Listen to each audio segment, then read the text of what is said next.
တရုတ် AI ကုမ္ပဏီတွေကိုဖိနှိပ်ခြင်းကအမေရိကန်အတွက်မှန်ကန်တဲ့ဆုံးဖြတ်ချက်လားလွန်ခဲ့တဲ့2နှစ်ကနည်းပညာနဲ့ပတ်သက်ပြီးတရုတ်နိုင်ငံကရဲရဲတောက်ကြေညာချက်တရက်ထုတ်ပြန်ခဲ့မှုပါတယ်အဲ့ဒါကတော့လာမယ့်2030ခုနှစ်မှာအသိဉာဏ်တုနည်းပညာ AI နဲ့ပတ်သက်ပြီးတရုတ်နိုင်ငံကကမ္ဘာကြီးကိုဦးဆောင်သွားမယ့်အစီအစဉ်ရှိထားတယ်ဆိုတာပါပဲဆိုလိုတာကတော့ AI နည်းပညာနဲ့ application level မှာတရုတ်ကအမေရိကန်ကိုကျော်တက်သွားမယ်ဆိုတဲ့သဘောပါပဲ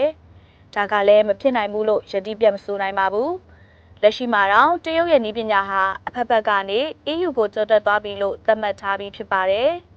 ဒါပေမဲ့ပြီးခဲ့တဲ့ရက်ပိုင်းကပဲအမေရိကန်အစိုးရဟာတရုတ်ခြေစိုက်ကုမ္ပဏီတချို့ကိုနာမည်ပြစင်းသွင်းလိုက်ပြီးစီးပွားရေးအရာကန့်သတ်ပိတ်ဆို့မှုတွေချမှတ်လိုက်ပါတယ်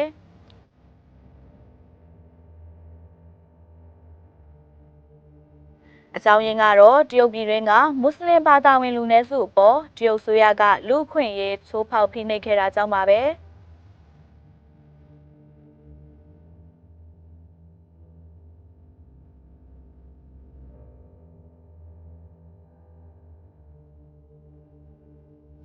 ဒါပေမဲ့အမေရိကန်ရဲ့ပိတ်ဆို့မှုမှာတရုတ်နိုင်ငံရဲ့ထိပ်တန်း AI နည်းပညာကုမ္ပဏီတွေပါဝင်ခဲ့တာကအံ့အားသင့်ဖွယ်ရာဖြစ်ခဲ့ပါတယ်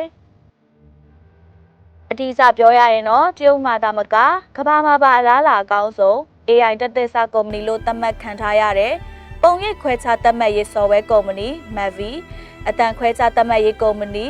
iFlytek ကမ္ဘာအကြီးဆုံး CCTV နည်းပညာကုမ္ပဏီ Hikvision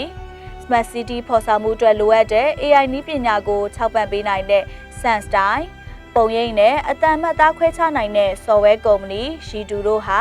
Huawei ကုမ္ပဏီနည်းတူအမေရိကန်အစိုးရရဲ့အဆက်အသွယ်ဖြတ်တောက်မှုစီးရင်မှာပါဝင်သွားခဲ့ပါပြီ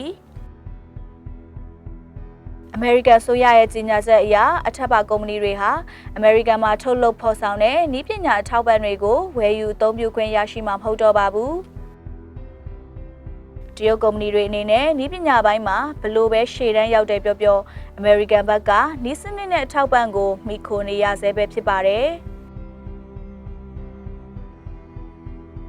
ဥပမာအားဖြင့် SenseTime ကုမ္ပဏီဟာလွန်ခဲ့တဲ့နှစ်ကမန်ဆာချူးဆက်နည်းပညာသိပ္ပံ MIT နဲ့ပူးပေါင်းပြီးသူတေသနတွေလုပ်ဖို့သဘောတူညီချက်ရထားပါတယ်။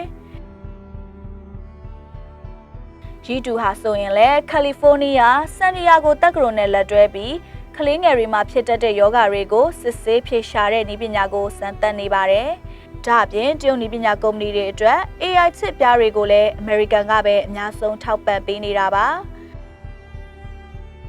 သတင်းတွေအရတရုတ်ကုမ္ပဏီတွေဟာပြည်ရင်းကထုတ်လုပ်တဲ့ Semiconductor 16%လောက်ပဲအသုံးပြုနေပြီးကျန်တဲ့ပမာဏကိုပြည်ပကနေဝယ်ယူတင်သွင်းရတာဖြစ်ပါတယ်။ဒါကိုကြည့်ရင်လက်ရှိပိတ်ဆို့ရေးယူမှုဟာတရုတ်နိုင်ငံရဲ့ AI နည်းပညာကဏ္ဍကိုဘယ်လောက်ထိခိုက်သွားစေနိုင်မလဲဆိုတာခံမှန်းကြည့်နိုင်ကြမှာပါ။မကြသေးခင်သတင်းပတ်နှင်းငယ်ကတော့Huawei နဲ့ Alibaba ကုမ္ပဏီတွေဟာ AI software တွေကိုဉာဏ်နှုန်းကောင်းနဲ့အသုံးပြုနိုင်မဲ့ကွန်ပျူတာဆာဗာချစ်တွေကိုထုတ်လုပ်နိုင်ခဲ့ကြောင်းထုတ်ပြန်ကြေညာခဲ့ပါတယ်။ဒါအပြင် Xiaomi ကုမ္ပဏီကလည်းအလားတူထုတ်ကုန်မျိုးကိုစမ်းသပ်ထုတ်လုပ်နေကြောင်းကြေညာခဲ့ပြန်ပါတယ်။ဒါဟာအမေရိကန်ရဲ့ပိတ်ဆို့မှုကိုဖြေရှင်းနိုင်ဖို့တရုတ်ဘက်ကစူးစမ်းလာတဲ့ခြေလှမ်းတွေပါ။ဘေဂျင်းမြို့ခြေဆိုင်စူးတီထွင်နည်းပညာကုမ္ပဏီတစ်ခုကလည်းအလိုလျောက်မောင်းနိုင်တဲ့ကားတွေနဲ့ robot စက်ရုပ်တွေမှာအသုံးပြုနိုင်မဲ့ချစ်တွေကိုတရုတ်ဆိုရကူညီနဲ့စမ်းသပ်ထုတ်လုပ်နေပြီလို့သိရပါတယ်။ဒါကြောင့်လဲဝါရှင်တန်ခြေဆိုင်နည်းပညာတိုင်ပင်ခံအဖွဲ့တစ်ဖွဲ့က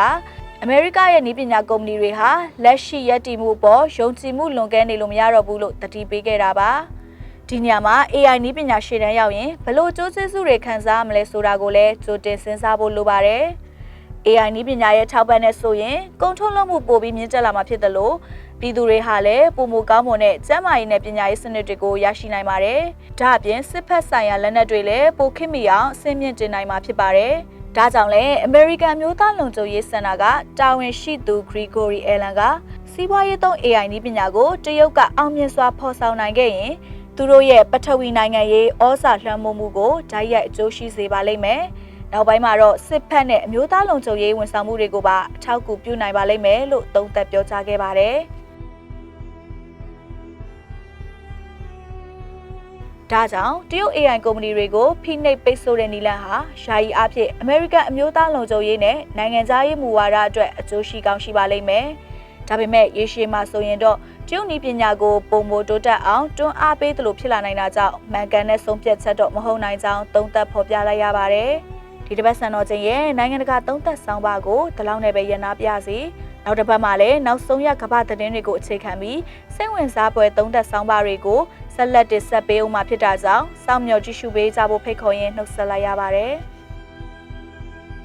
ကျမတို့စံတော်ချိန်ရဲ့နိုင်ငံတကာသုံးသပ်ဆောင်ပါစီစဉ်ကိုကြိုက်နှစ်သက်လို့ပါက like and share လုပ်ထားနိုင်ပြီး YouTube channel မှာလည်း subscribe လုပ်ထားနိုင်ပါတယ်ရှင်။